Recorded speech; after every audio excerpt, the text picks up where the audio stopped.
So it was inevitable that I would make a video all about, how did you get to know that you had autism, and did you have any clues when you were a child, and all that. A lot of it's going to be the boilerplate stuff like, oh, I was quirky and I had a hard time making friends and all that. But hopefully some of it will lean a little bit toward um, what it was like for me as a person of color, as a boy, especially back in the 80s and 90s, having neurodivergence. It's not going to be completely about that, but that'll be a little bit. And then a little bit about how a mental health professional learns about this type of stuff. So that's what this is. Before I get into it, I'm fully aware of how privileged I am. I know that there are parents who have autistic kids with meltdowns all over the school, and you got selective mutism, and then you're dealing with the elopement stuff and independence and all that. I get that what I'm about to say is going to sound more dramatic than it probably is. So I'm not here to rob people of your voice if you have higher support needs. This is just me. Having said that, when it comes to masking, I mean, everybody kind of does that, right? Like, it's confusing unless you're being really specific. Unless you're the, rich kid in town, or your mom is on the school board, or your dad is the president of something, you're gonna mask. You're going to pretend to be like everyone else most of the time. So that's confusing. Here's how I see it, because it is different. Neurotypical masking is sort of like, those animals that are in the wild who they mimic a different species in order to blend in and get protected by a group. That's kind of what it is. It's for the most part tending to do what they can do to be noticed as being similar to the people around them, as close to the people who are there that they can imitate, I suppose. Neurodivergent masking, it's more like trying to camouflage. It's like we don't really understand how to act quite like the others, so we just blend into the background as much as we can. We just do whatever we can to be not noticed at all for what makes us weird or different. It's not like a swap. It's like I'm gonna do everything so that people don't remember that I was in the room most of the time. At least that's what it is for me. Why am I talking about this? Because if you are privileged enough to have low support needs, then it's a double-edged sword, because no one realizes that you're there until you do something weird. So what sorts of things do you normally hear for the childhoods of autistic people? You've heard it before. I didn't do well with transitions, obviously. I had a running narrative in my head. I had that weird feeling where it's like everybody else in the room got the manual for friendship and I never got it, kind of a thing. Lots of stimming, really specific abilities and really specific challenges in the same area. So it's sort of like, oh, you're smart, but why can't you tie your shoe yet? Why are you tired at the end of the day? Why did you forget to do those last 4 problems in the math test? I don't get it. Why? That stuff is common, and that stuff happened. Most of the time, if you were psychologically unique in any way as a black kid, you weren't just seen as the quirky kid who does weird things in class. Most of the time, it was pathologized as some sort of moral failing. It's disruptive, but it also needs to be punished. Whereas I noticed that the same behaviors from a white neurodivergent student would be seen as a problem they had to get to the bottom of, and they had to work with the parents to understand what could be done. I'm not saying this to make people feel guilty. I'm saying this is for context. I promise you. I've seen at least one study, okay? Not trying to make people feel guilty, but I've seen at least one study that corroborates this, and it showed that, unfortunately, the teachers who were more discriminatory about black boys' behavior were the white female teachers.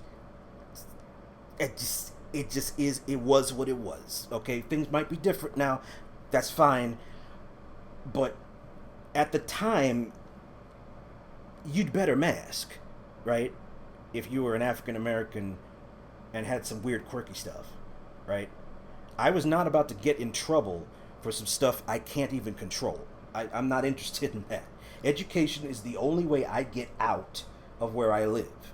There was no other option, right? Education was it. There was no college fund. There was no trust fund. There was no, my dad could give me a job because he knows a person who knows a guy who knows a person. My mom, I'll live in my mom's basement until I'm 29. And there was no basement. There was no fund. There was nothing. It was school or you fail. All right?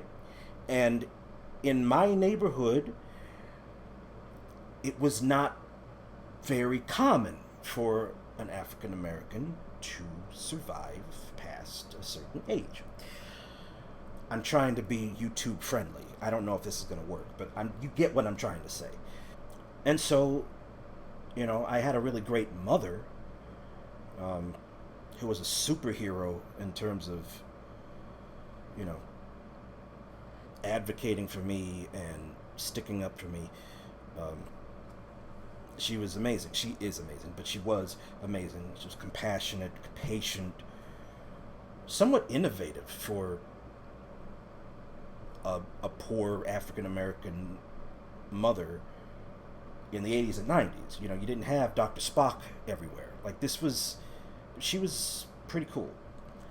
Yeah, I thought I was different, but I just assumed that maybe every kid has to force themselves to be social or tolerate the sensory stuff or have sensitive hearing, have the shutdowns, the emotional moments, bad with physical coordination, can't do any sports, literal thinking. I thought everybody was just better at keeping the mask on than I was. And they're not going to tell you because they don't know that you're masking differently than they are, right? In isolation, it's not as potent as when it's all together. It's not, you don't get the impact of all of these things until you watch something like this happen in front of you. Because they're going to say, oh, you're a bright kid, you're just tired, that's all. You just have a poor attitude, you just need to, you need to work on your work ethic, Growing up, throughout my life, it's been, you're supposed to be a professional. Why can't you just pivot and write these reports the way everybody else does them? And why are you so tired? It was just one party. You're not being very mature. You're not the same guy I thought you were when I married you. You're not the same guy when we hung out. How could you forget that important thing? Why are you late to this thing?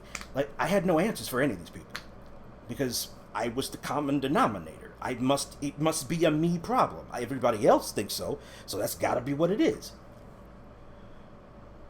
But something happened along the way. When I was in my undergrad, I was in a music college, and there was a psychology class that was held in the band room where the big piano was. The teacher was a little eccentric. She was always nice to me. There was no problem there, but she decided that one of the big assignments was going to be a presentation. So this was 25 years ago, so things were different. Just please don't cancel me. The presentation was basically where you had to pick a diagnosis from a list that we had learned during class, and we had to portray that diagnosis, portray the symptoms of the diagnosis, or discuss what it's like to have them. I know what this sounds like, but in the most respectful way possible.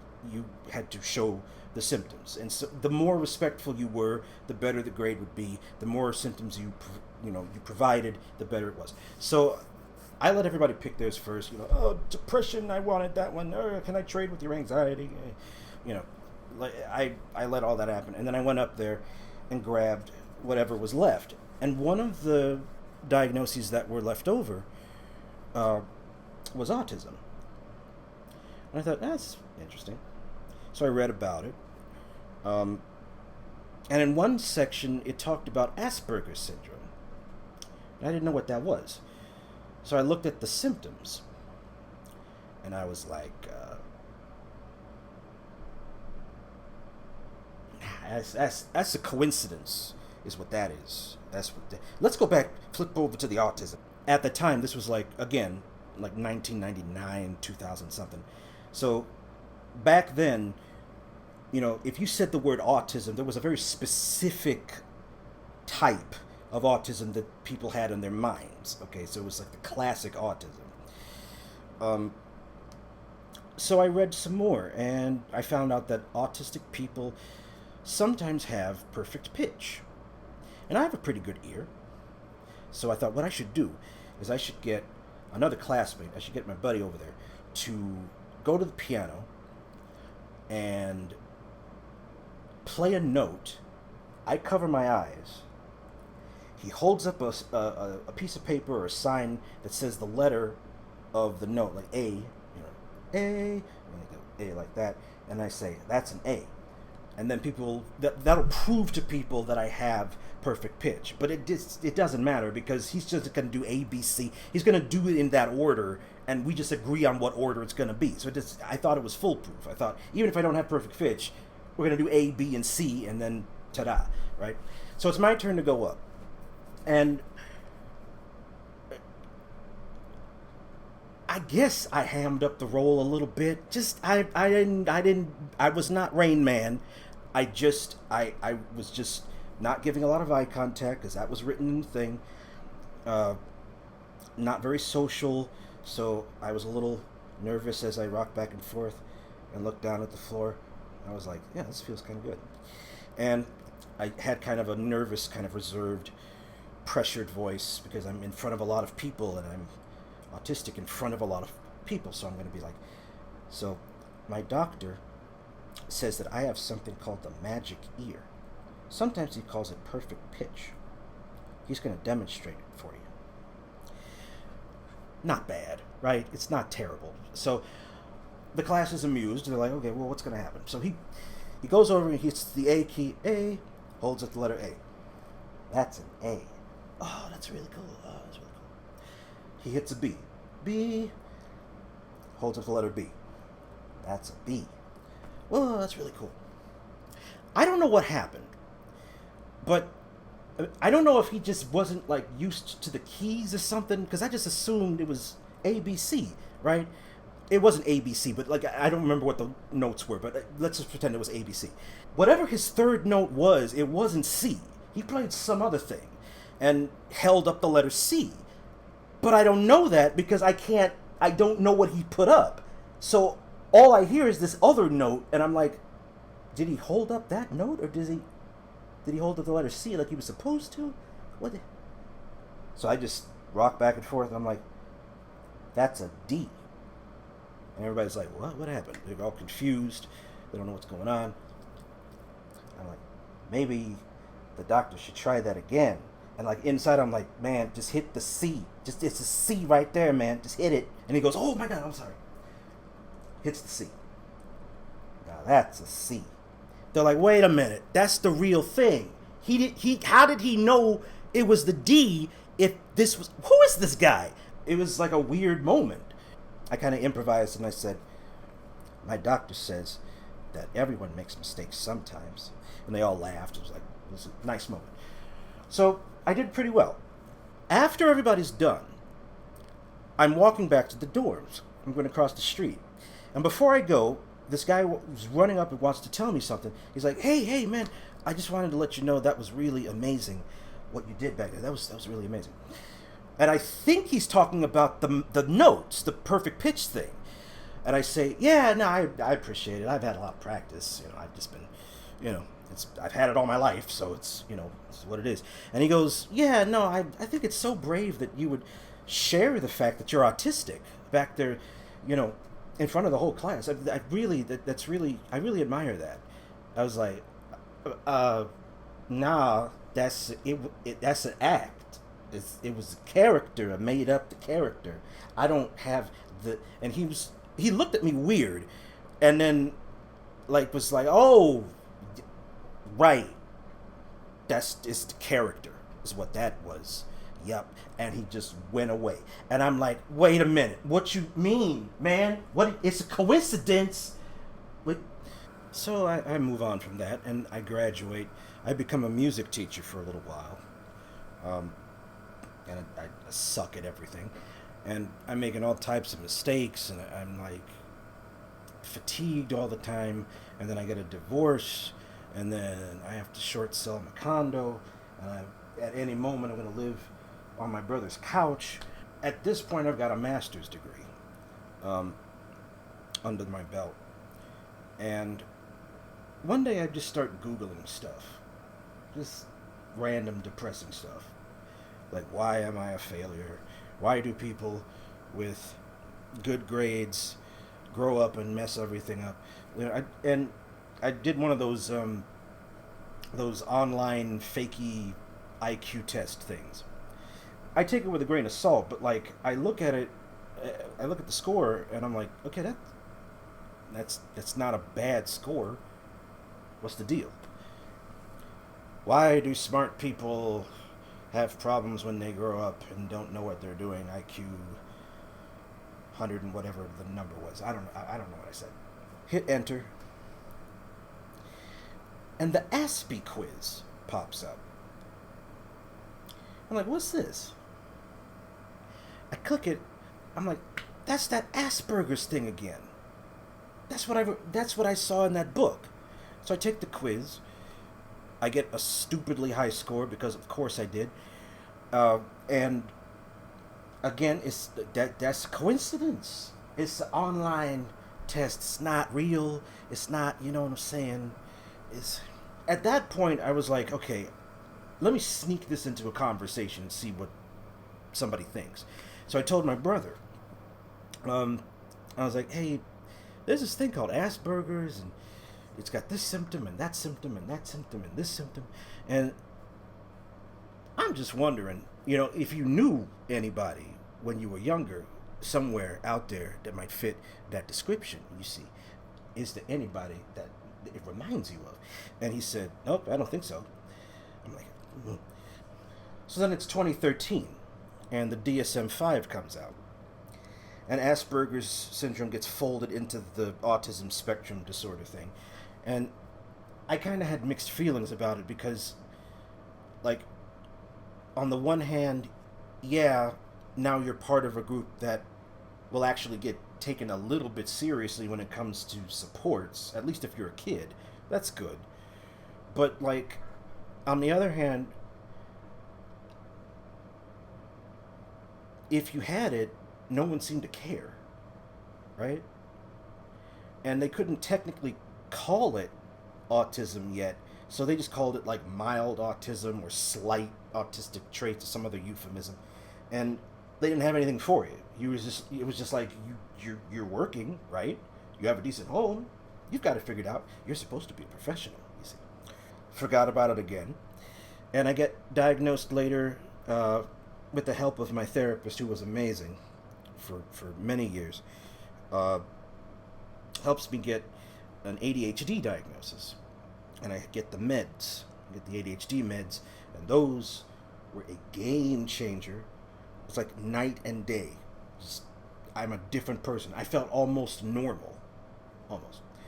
I'm like, okay, so y'all were just like this the whole time. This was normal. This was reality in childhood that I could have not had to deal because you. Okay, it's not their fault. It's not their fault.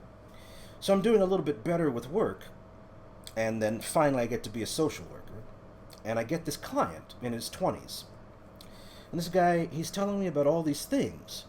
He went through social issues as a kid and the sensory issues, and I don't know why I still live at home with my mom, and I I keep making mistakes and I need to get a job. And I'm in complete denial mode. So I say, well, there's some childhood experiences that were adverse that I think might have caused some depressive traits, some anxiety symptoms, perhaps. And so a couple months into seeing this guy at his home, because that's what we used to do. We would go to people's homes before the pandemic. I don't know what we do now.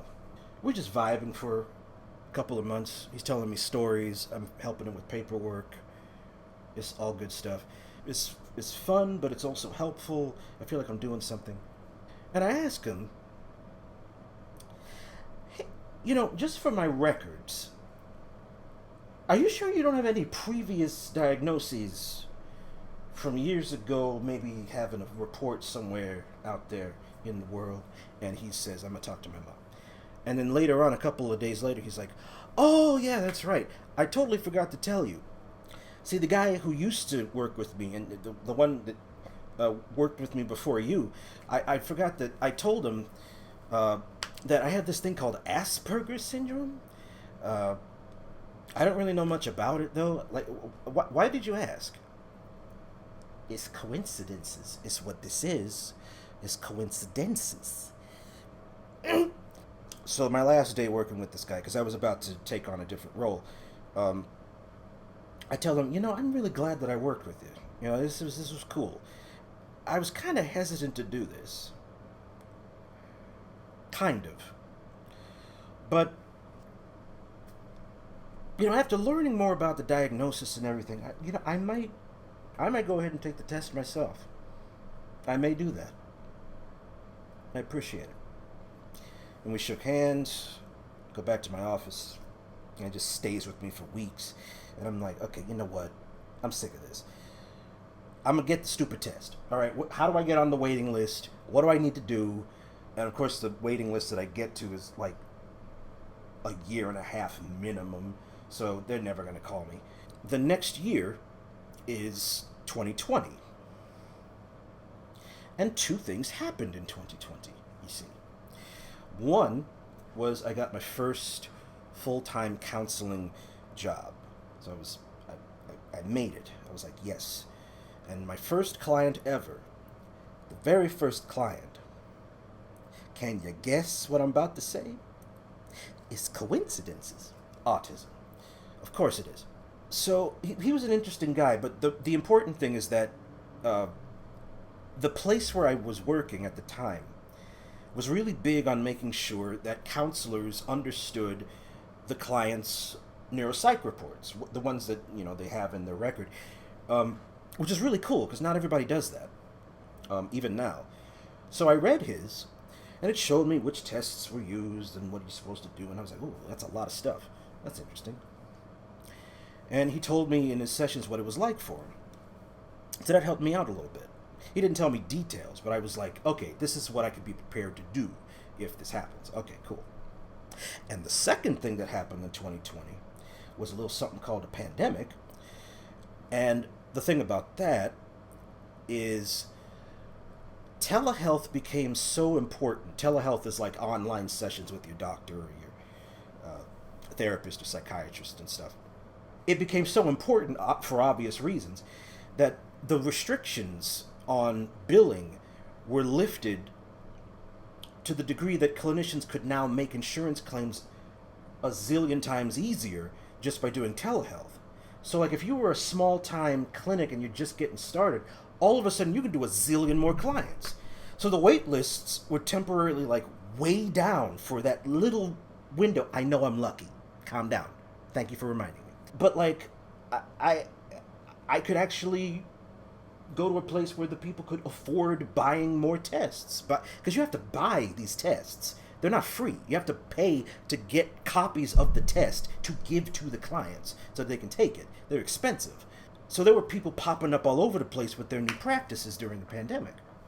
So I googled a couple of places, and I found one. Literally got an appointment that same month. Couple months later, did the whole diagnosis interview, exit interview kind of session thing, and It's official.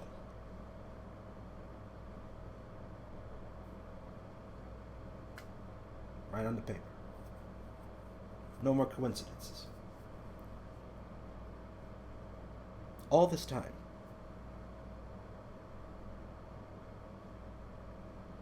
All this time. Of course, there would be other clients in my caseload who had different diagnoses, and some of them also had autism. So, for them, I was usually, not always, but I was usually the most independent, grown up mental health professional with autism that they'd ever seen. Like, I was it, you know? And I realized how important it is that I do this work over the years.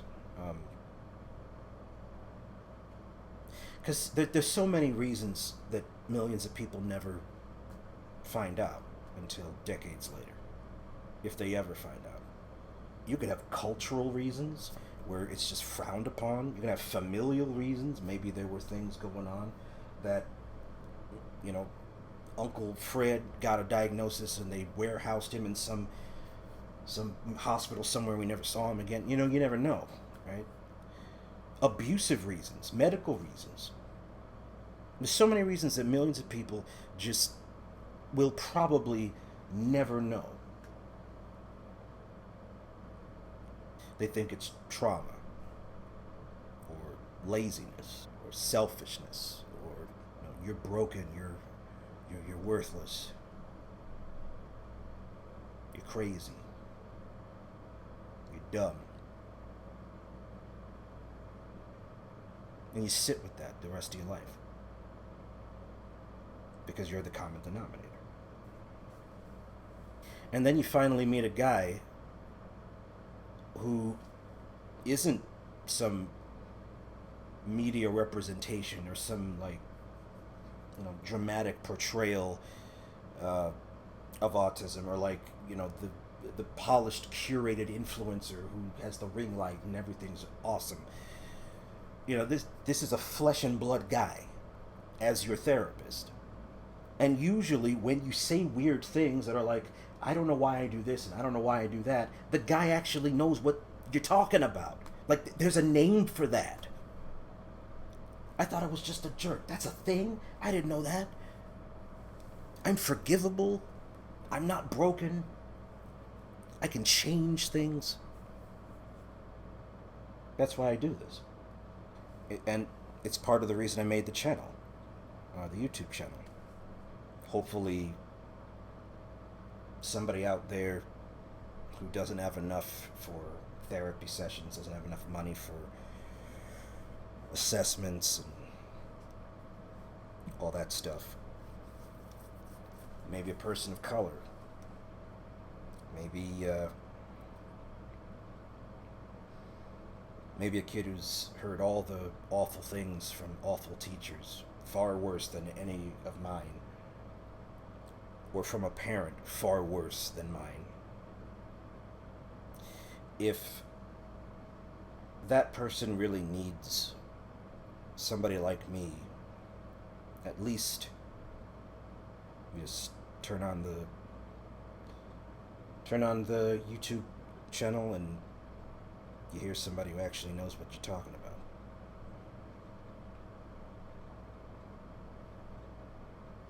I hope that's what I do. Okay, so this was really long. Thanks for listening to all that. And yeah. Bye-bye.